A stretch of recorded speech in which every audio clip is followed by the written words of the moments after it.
We're looking at images of Manila in the Philippines. This is from earlier today. More than 900,000 people have been evacuated from vulnerable areas of the country as Super Typhoon Fung-Wong began hitting the main island of Luzon. Experts forecast Fung-Wong, also locally known as Uwan, will make landfall in the Aurora province very soon. This is happening as maritime Southeast Asia recovers from another typhoon, Kalmegi, which killed 224 people in the Philippines and 5 in Vietnam. For a closer look, we're now joined by Reiza Dejito. She's the country director for CARE Philippines, joining us this morning from Bacolod City in the Philippines today. Thank you so much for talking to us.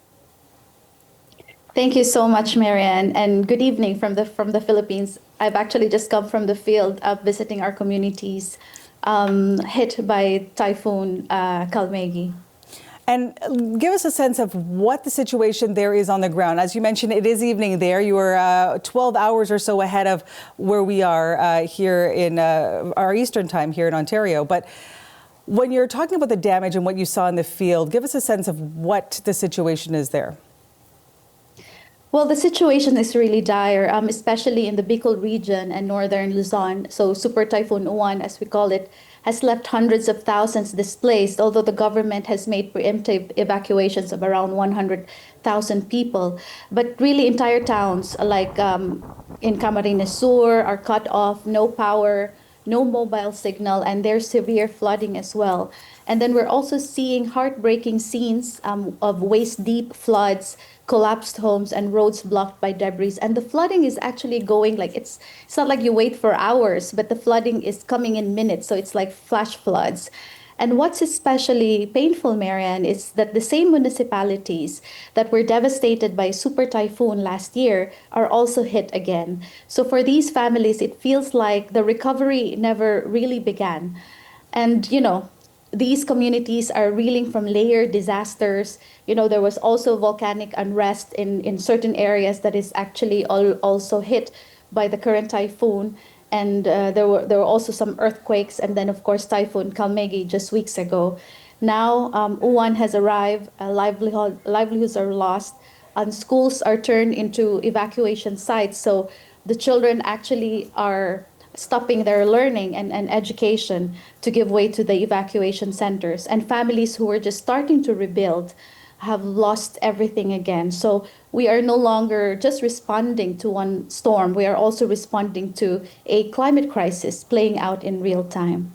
And with the placement of the Philippines, of course, in the Pacific Ring of Fire, this is not something that the Filipino community and those across the country have never dealt with before. This is, as you mentioned, something you've seen in your country, different types of disasters. But with that comes the trauma and now the anticipation of another storm, as you mentioned, just as recovery from the previous storms were still underway. How are people preparing? And what are you hearing as far as when this will make landfall today? Well, the government has moved early and at scale. National and local emergency operation centers are on high alert with our National Disaster Risk and Management Council in multiple regions actually activating round-the-clock coordination hubs. So key agencies have preposition stocks and funding. And there's actually around 2.34 billion in standby pesos in standby funds by the Department of Social Welfare and Development, and they were also issuing continuous forecast and storm surge warnings that enabled large preemptive evacuations before the worst of the winds and the flooding. So schools, like I said, and government offices were proactively suspended across several regions to keep people and children safe.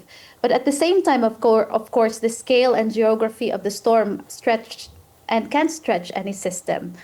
So 77 seaports halted operations, roads and bridges are impacted, which really slows relief movement. So even if we are preparing, and there's actually a lot of activation of anticipatory action where many organizations, including the UN and humanitarian organizations, have released multi-purpose cash transfer so that the communities can buy whatever they need to prepare for the storm. But anyway, because of the magnitude of this and the severity of this typhoon, evacuation centers are still crowded, raising wash and health risk, and some coastal and inland municipalities have faced power and communication outages, complicating last mile delivery of aid. So, the communities, they are responding with resilience and dignity as much as they can, but what we see again and again is this: that Filipinos don't wait; they move, they organize, they help each other, and it's deeply humbling to witness. But then we will see after the typhoon has exited the Philippine area of responsibility, and we will see if the communities and the government can actually manage the devastation. Reiza Dejito, thank you so much for talking to us today ahead of the storm that's about to hit. Reiza Dejito is the country care director for Care Philippines. Thanks again. Thank you, Marianne.